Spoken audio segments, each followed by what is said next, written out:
La croisade éternelle, de quoi ça parle? On est dans un monde qui ressemble à la Mésopotamie antique, donc l'Égypte antique en plus orientale. Imaginez de grands déserts, des cités blanches, des ziggourats, des dieux, des malédictions, des créatures mythologiques. Nisaba est une jeune femme, elle est esclave, mais pas l'esclave de n'importe qui. L'esclave d'un prince, beau gosse et assez intelligent, mais qui mène une vie de débauche, et qui le jour de son propre couronnement en tant qu'héritier n'est pas là. Il est dans un lupanar avec ses amis, ivre-mort, incapable de se traîner jusqu'à la cérémonie. Sa mère, la reine prêtresse, implacable, décide de le déshériter.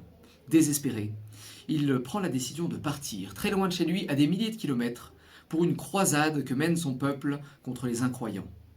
Cependant, la croisade éternelle n'est pas son histoire à lui, mais l'histoire de ses esclaves. Il a 6 esclaves, loyaux, forcés d'être loyaux, car ils sont liés à lui par des malédictions. Nisaba, notre héroïne par exemple, est liée à lui par une malédiction de peau. Tout ce qu'elle ressent physiquement, le prince le ressent, et inversement. Douleur, plaisir et autres.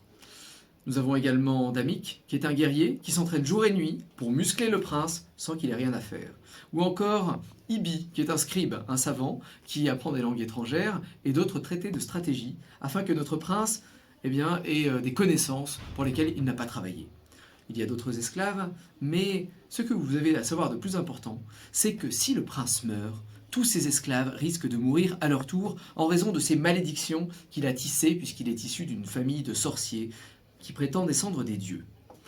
Tout au long de notre voyage, sur des milliers de kilomètres à travers des terres arides, des civilisations exotiques et des cités plus ou moins soumises à l'autorité de l'Empire central, nos héros vont également devoir enquêter sur un meurtrier qui semble viser ce prince. La liste des suspects est longue. Est-ce un militaire, jaloux, un religieux, un membre de la famille royale, un esclave? En tout cas, beaucoup de gens veulent à ce prince, et si Nisaba veut un jour vouloir revenir chez elle et retrouver son fils, elle a intérêt à démêler ce paquet d'épingles.